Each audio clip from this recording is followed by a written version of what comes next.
Ouh, ça tourne. Son. Guitare. Branché. C'est parti.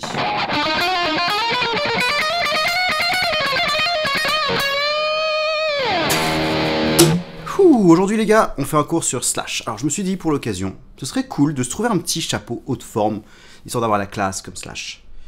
J'ai pas trouvé. À la place, j'ai mis la main sur un chapeau de paille, France Bleu, et une casquette 8-6. Ouais, le choix est rude. Hein. Fuck it, on fait avec ce qu'on a. Hop. Et voilà. Bonjour à tous et bienvenue sur acoustic.com. Aujourd'hui, on va apprendre ensemble le plan légendaire que Slash a pondu en mineur harmonique sur le solo de Sweet Child of Mine. Ça va être un petit challenge technique, mais c'est aussi une phrase qui est bourrée de petites choses qui sont super intéressantes à apprendre. Donc si vous restez jusqu'à la fin de la vidéo, je vous montrerai comment vous pouvez extraire quelques informations intéressantes pour l'appliquer dans vos propres impros si vous avez envie de sonner comme Slash. Commençons avec l'administratif, comme ça ce sera fait. Moi je suis accordé en mi bémol, ce qui est l'accordage original sur le morceau Sweet Child of Mine. Vous pouvez tout à fait suivre ce tuto en accordage standard si vous voulez. Vous pouvez même prendre la tablature et la décaler d'une case vers les graves, comme ça vous sonnerez exactement comme l'original, tout en restant en accordage standard, ça posera pas de souci du tout.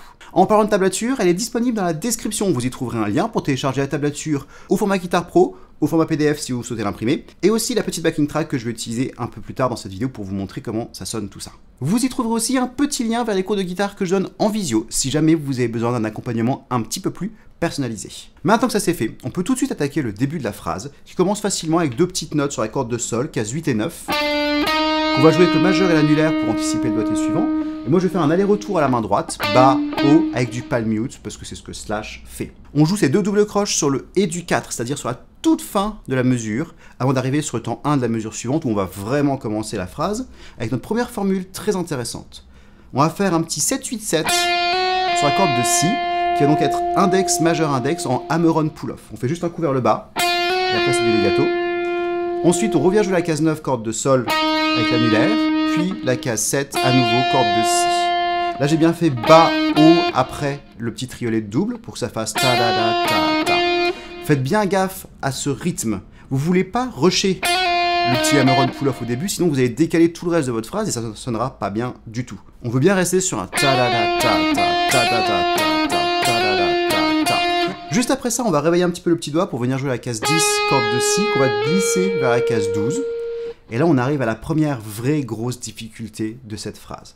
On va faire case 8, corde de Mi aigu avec l'index, case 12, corde de Si, case 11, corde de Mi aigu avec l'annulaire, case 12, corde de Si, case 8, 11, 12, corde de Mi aigu avec index, annulaire, petit doigt.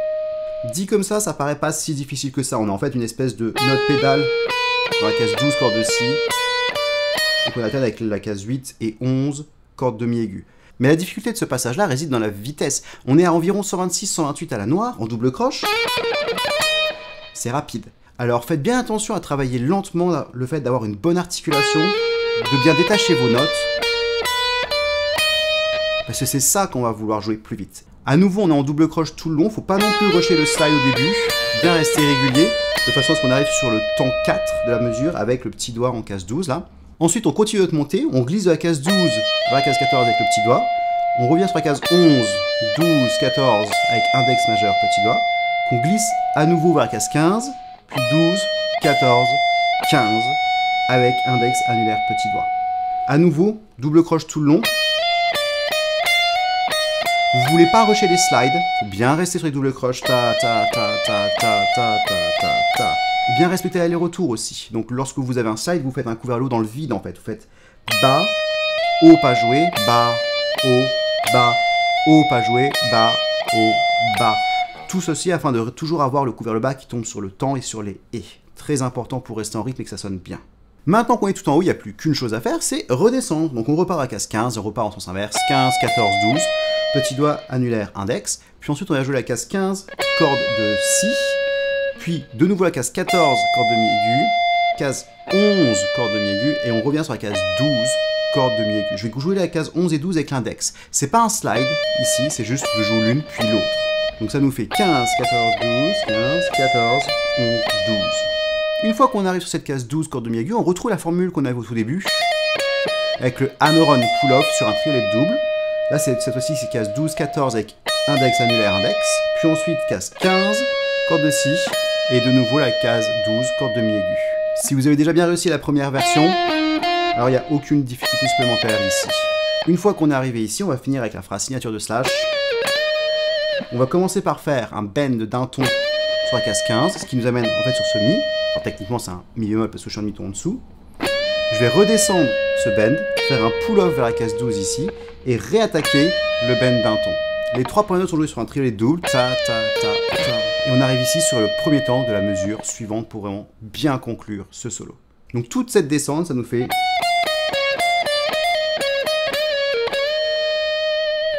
Il n'y a pas énormément de difficultés là-dedans, à part ce dernier bend, vraiment ce double bend, on va dire, avec le petit pull-off. C'est assez rapide, il faut bien le cibler correctement, bien le faire sonner juste, évidemment. Le tout en rythme, parce que si vous trébuchez à ce moment-là, c'est dommage, parce que la dernière note, qui est la plus forte, la conclusion du solo, elle va tomber un peu à plat. Maintenant qu'on a vu toute la phrase entière, voyons voir ce que ça donne sur la backing track. Un tempo lent pour commencer. Encore une fois, 3 temps et demi de batterie toute seule. 1 et 2 et 3 et 4.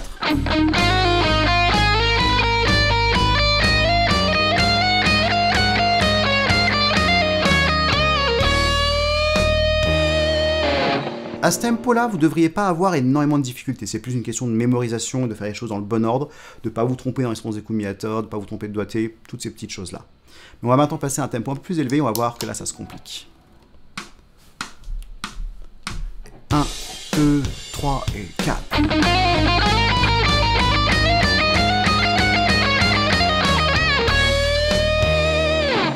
Là, on commence à sentir la pression, hein. Vous avez vu, il y a plein de petits pièges qui apparaissent. Les slides qui peuvent tomber vite à côté, l'aller-retour, il ne faut pas foirer, puis le bend à la fin. Il faut vraiment y aller avec assurance et pas se louper, on n'a pas le droit à l'hésitation là. Mais avec du travail, il n'y a rien d'insurmontable là-dedans, hein. C'est tout à fait faisable. Ça demande juste de bien travailler chaque petit bout séparément, de bien vous assurer de le jouer proprement, même à un tempo lent, et après de l'accélérer progressivement. Mais si vous continuez sur cette lancée, vous allez arriver bientôt au tempo original, et là, c'est notre paire de manches, ça ressemble à ça. 1, 2, 3.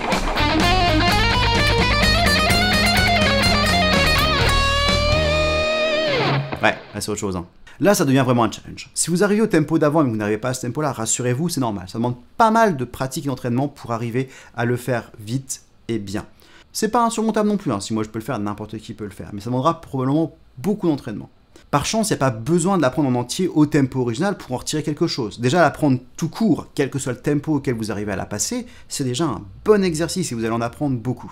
Mais en plus de ça, on peut extraire 2-3 petits trucs intéressants de cette phrase que vous pourrez ajouter dans votre impro si vous voulez sonner un petit peu comme Slash. Laissez-moi vous montrer ce qu'on peut faire. Déjà, il y a cette première formule au début qu'on retrouve à la fin. C'est pas exactement les mêmes notes, mais c'est le même concept. Ce qu'il a, c'est qu'il a une note cible. Là, c'est le Fa dièse ici, enfin, Fa si vous êtes en moins un demi-ton, et ici c'est le Mi, ou Mi bémol si vous êtes encore une fois en moins un demi-ton. Et en fait, au lieu de simplement bêtement jouer sa note, il vient broder autour. Il fait un hammer-on pull-off avec la note qui est immédiatement après dans sa gamme. Donc là, il s'avère que c'est Mi, Fa dièse en standard, Mi bémol, Fa en moins un demi-ton. Ensuite, il vient jouer la note qui est en dessous dans sa gamme, et il revient sur cette note cible. Ce genre de broderie, vous pouvez l'appliquer sur n'importe quelle note, dans n'importe quelle gamme, dans quasiment n'importe quel contexte. Peut-être pas en country, mais en blues rock, ça sonne. Donc moi, ce que je vous encourage à faire, c'est tout simplement à explorer votre manche et à retrouver la même formule sur d'autres ensembles de notes. Vous avez juste besoin de 3 notes. Note cible, une note au-dessus pour la hammer-on pull-off, une note en dessous. Si vous faites ça à différents endroits du manche, différentes cordes, sur différentes gammes, et ben quand vous voudrez improviser après, vous l'aurez dans les doigts et vous pourrez automatiquement le faire sans même avoir besoin de réfléchir. Et ça, c'est plutôt cool. Une autre chose que vous pouvez apprendre, c'est cette petite montée après le passage un peu relou. Quand il fait un slide, puis qu'il revient en arrière, puis re-slide, puis il revient en arrière. Ça aussi, c'est une formule assez typique, une séquence classique que vous pouvez appliquer sur n'importe quelle gamme, sur n'importe quelle corde. Et ça, alors déjà, c'est un excellent exercice technique, surtout pour les slides,